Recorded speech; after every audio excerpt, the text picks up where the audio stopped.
अध्यक्ष महोदय, भारत रत्न आचार्य विनोबा भावे जी ने कहा कि वास्तविक उन्नति तभी हो सकती है जब उसका लाभ सभी को प्राप्त हो, ना कि कुछ लोगों तक सीमित हो। सभी को प्राप्त होना चाहिए, तभी रियल डेवलपमेंट किसी राज्य की संभव है। और इसलिए झुग्गी झोपड़ी और जे कॉलोनियों में बुनियादी सुविधाएं मुहैया करवाने के लिए सरकार की ये सबसे बड़ी प्राथमिकता है। हम झुग्गी झोपड़ी और जे कॉलोनियों के विकास के लिए ड्यूसिप को 696 करोड़ रुपए आवंटित करने जा रहे हैं। 696 करोड़ रुपए। आज भी झुग्गी के लोग गंदे टॉयलेट ब्लॉक इस्तेमाल करने के लिए मजबूर हैं। आज भी वहाँ बहन बेटियों के नहाने के लिए स्नान घर नहीं है। आज भी उनके बच्चों को खेलने के लिए कोई झूले नहीं है। आज भी वहाँ नालियाँ खड़ंजे बुरी तरीके से टूटे हुए हैं। ये लोग केवल वोट लेने के लिए वहाँ जाते हैं, उनको डराते हैं भाजपा आएगी झुग्गी तोड़ देगी। हम बताना चाहते हैं कि हमने 700 करोड़ रुपए का फंड झुग्गी की डेवलपमेंट के लिए वहां पे, जो कि आपकी तुलना में 157% अधिक है। ये जहां पे फुटपाथ बनेगा, जहां पे नाली खड़ंजा बनेगा, जहां शौचालय बनेंगे, स्नान घर बनेंगे, शिशु वाटिकाएं बनेंगी, इन सारे मदों में खर्च करने के लिए हमने ये बजट रखा है।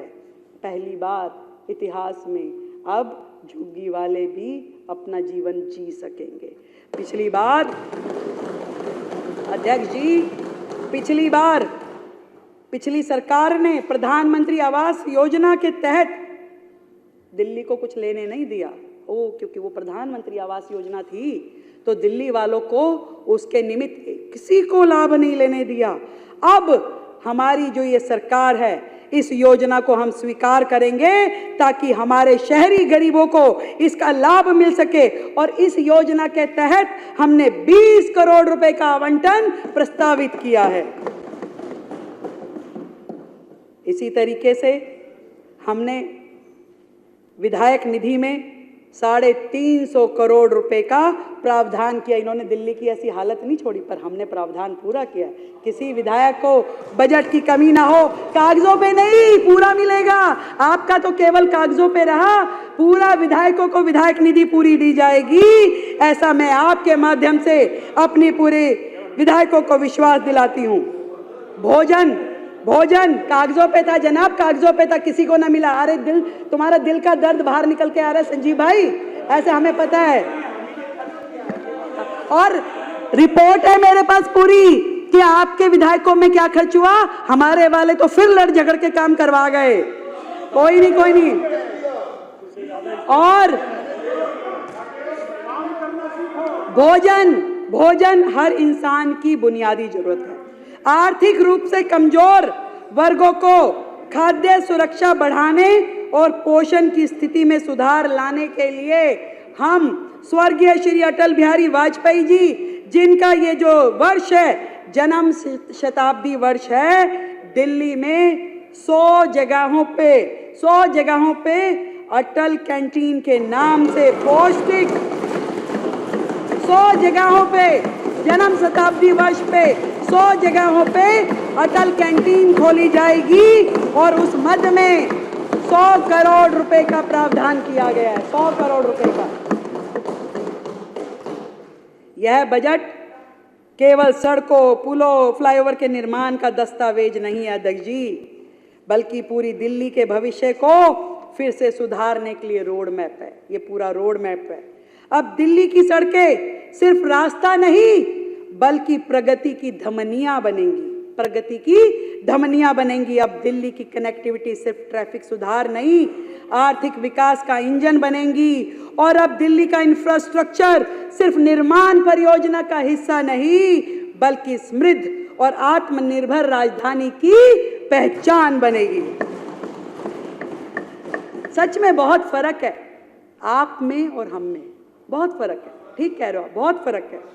आप केवल वायदे करते थे, हम वायदे निभाते हैं। आप केवल वायदे करते थे, हम वायदे निभाते हैं। आप पीएम को, एलजी को, दूसरे राज्यों की सरकारों को गाली देते थे, हम मिलके काम करने के इरादे। आपकी पढ़ी लिखी सरकार अपनी बुद्धि का उपयोग षड्यंत्रकारी योजनाएं बनाने में लगाती थी, षड्यंत्रकारी योजनाएं, पढ़ी लिखी सरकार। और हम दिल्ली की समस्याओं के निराकरण में अपनी समझ का उपयोग करने वाले हैं। बहुत फर्क है, बहुत फर्क है सर, बहुत फर्क है। आपने अपने लिए शीश महल बनवाया, हम गरीबों के घर बनवाएंगे।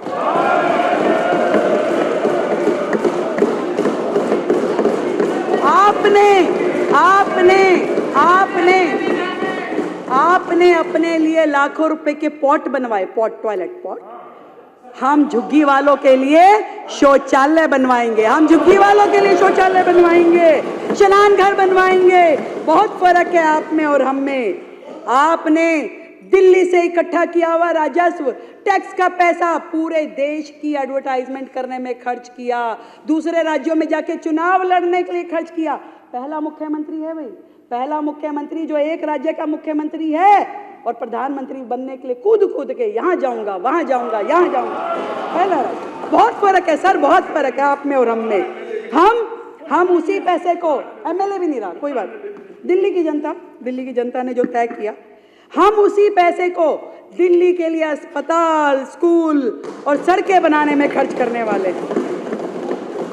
आपने अधिकारियों के साथ हमेशा दुर्व्यवहार किया, सारी दुनिया जानती है, सबको पता है। परंतु हम अधिकारियों के साथ सामंजस्य स्थापित करके काम करने में विश्वास रखते हैं। बहुत फर्क है आप हम में। आप हाथ की सफाई जानते हो, आप हाथ की सफाई जानते हो और कूड़े की सफाई तो हमें ही करवानी पड़ेगी, कूड़े के पहाड़ हमें ही उठवाने पड़ेंगे। बहुत फर्क है। आप केवल बातें बनाते थे, हम विकसित दिल्ली बनाएंगे। बहुत फर्क है, बहुत फर्क है। और ये भी बता दूं आपको कि कुछ देर की खामोशी है, फिर शोर भी आएगा। कभी तुम्हारा दौर आया था, अब हमारा दौर आएगा।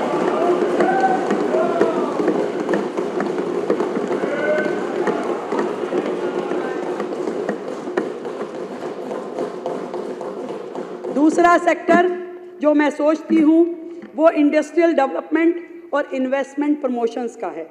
उद्योग और निवेश जो कि समृद्धि का रास्ता है अध्यक्ष जी, प्रगति का आधार है।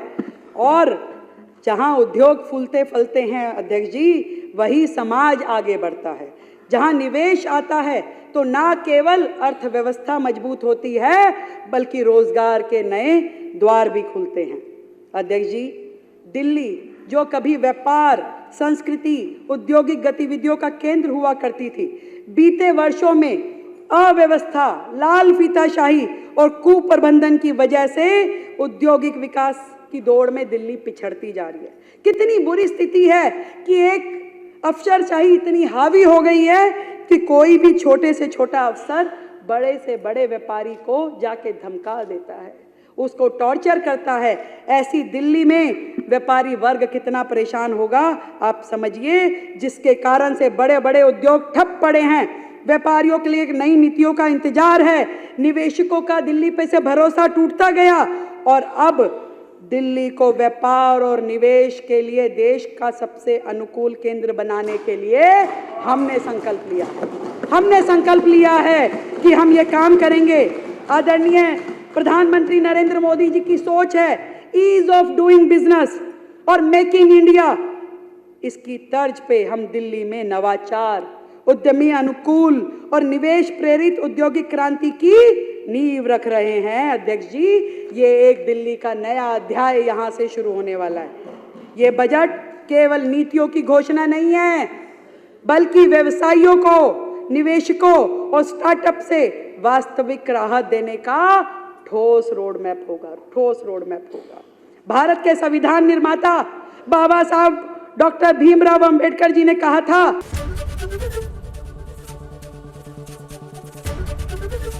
एबीपी गंगा, खबर आपकी, जुबान आपकी।